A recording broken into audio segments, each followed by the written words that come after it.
Hi there, and welcome to Studio SN, your place for card making, rubber stamping, and paper crafting tutorials. My name is Sara Naumann, and I'm so very glad you're here. Today I want to share a fun and easy embossed and layered effect with Dura-Lar. So you can see on the front of my card I've got lots of layers going on. I have some yellow paint, I've also got some spatters of gray paint, I have some orange embossing powder on here as well, and I've done all of this onto a piece of Dura-Lar film. So if I lift up a corner of that Dura-Lar, you can see that I've also got this layered on top of a piece of book paper. It's a really fun process and a great way to get lots of texture on your cards and mixed media projects. So let's take a look at the supplies I'm using and then we'll get into the process. First, I'm starting with Dura-Lar. Now, Dura-Lar is an archival polyester film. And when I pull this out, you'll see this is the matte version of Dura-Lar. And it's going to add a beautiful layer right onto your card projects. So you can see if I'm just layering this right onto the package design here that it automatically ghosts it back and gives a really beautiful soft effect.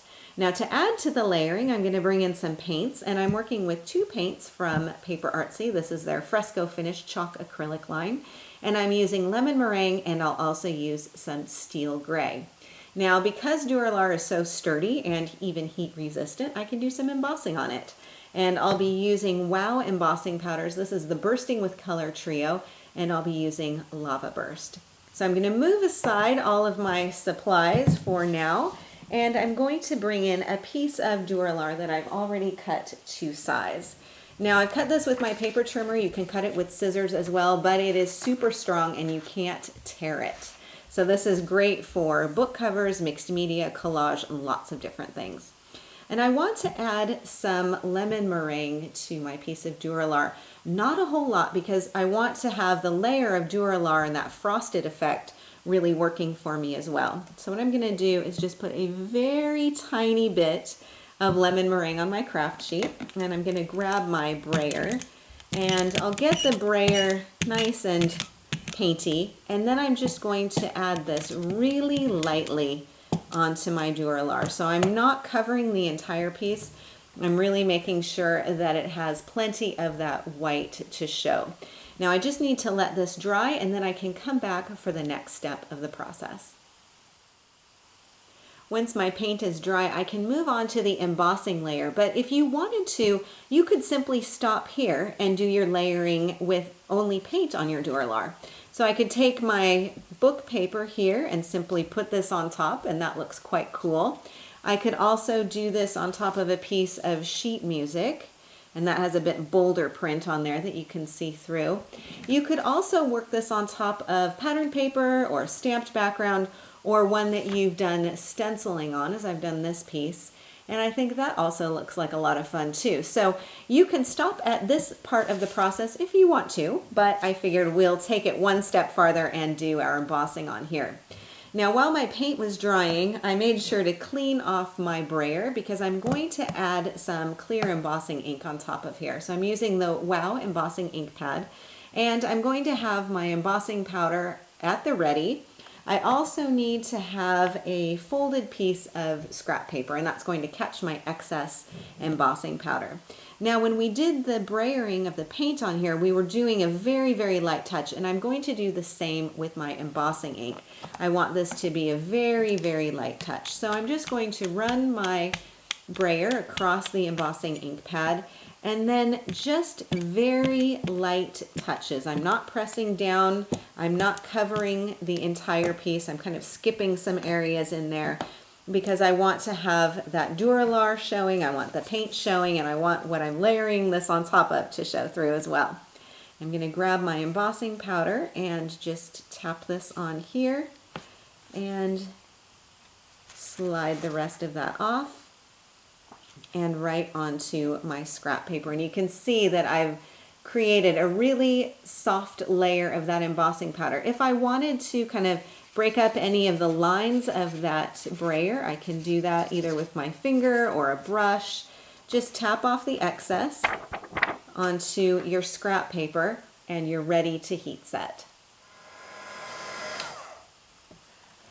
Now that my embossing powder is all melted, I'm just going to tilt this piece a little bit so that you can see the texture and the shine on here. I think this just adds a really beautiful effect to our Dura-Lar. A couple of things about the embossing process. So you'll notice that I was holding my embossing tool a couple of inches away from the Dura-Lar and running it kind of evenly across my piece. Now the heat tool that I'm working with is one from Wow. It's got a regular speed and a high speed, and I find that the regular speed works just fine for the Dura-Lar. I do find that it often makes a little bit of a difference if you warm up your heat tool as well. So I'll turn it on, let it run for a couple of seconds, turn it off, turn it back on again, and that warms up the tool and just seems to make the actual embossing process a little bit quicker and easier. Now you'll want to make sure that the entire piece has cooled before you start handling it too. Now we can move on to our third layer, which is a watery spattering of steel gray paint. So what I'm going to do is just put a little bit of the paint onto my craft sheet, and I'm going to mist some water right next to this. And then you can use either a paintbrush or a water brush like I'm using to make up a watery wash. And then, you guys have seen me do this before, I'm going to hold this perpendicular to my Dura-Lar and just tap on here and spatter this all across my piece. Now the great thing about Dura-Lar being a non-porous surface is that if I decide at any point that, ooh, I don't really like this area here, I can come in with a baby wipe or probably a tissue or a towel and just remove that. So you do have some editing abilities on here too. If you decide that you want to remove a little bit of that paint, you can definitely do that as well. Then the last step is that you'll need to let this dry. You can let it air dry like I do, or you could speed up that drying process with your heat tool as well. So what I'm going to do is clean up my watery paint on here a little bit, and then bring back in the original card, and we can take a look at the rest of the process. So here's the card project once again, and you can see that I've just got this piece layered up onto a piece of book paper. And this is one that I pulled out of a book that I found at the recycling bin, but if you're not comfortable taking a book and tearing it apart, you can also use pattern paper or maybe some paper that you've stamped onto as well. And then I've just edged that even with the sides of the card. I've got a strip going across here as well as a stamped sentiment. And the stamps that I'm working with are from PaperArtsy. And this is the Eclectica ESN25 collection. And I'm using this sentiment stamp, which I really love. And I'm also using this little birdie stamp way down here at the bottom. And I've just cut that into a strip and then added the sentiment as an oval here. I've got another stamp from the set that I've just done onto a leftover piece of book paper, and I've got that kind of poking out from the top. I've also stamped the postmark directly onto the Dura-Lar, so you can stamp onto it as well. So this is how you can create layers of paint and embossing powder onto your Dura-Lar. Thank you so much for joining me today on Studio SN. If you enjoyed today's show, please subscribe to Studio SN on YouTube, and I'll keep you updated on the very latest stamping and card making techniques. In the meantime, please feel free to stop by my website, saranaumann.com, for even more paper crafting inspiration. Thanks again for joining me, and I will see you next week.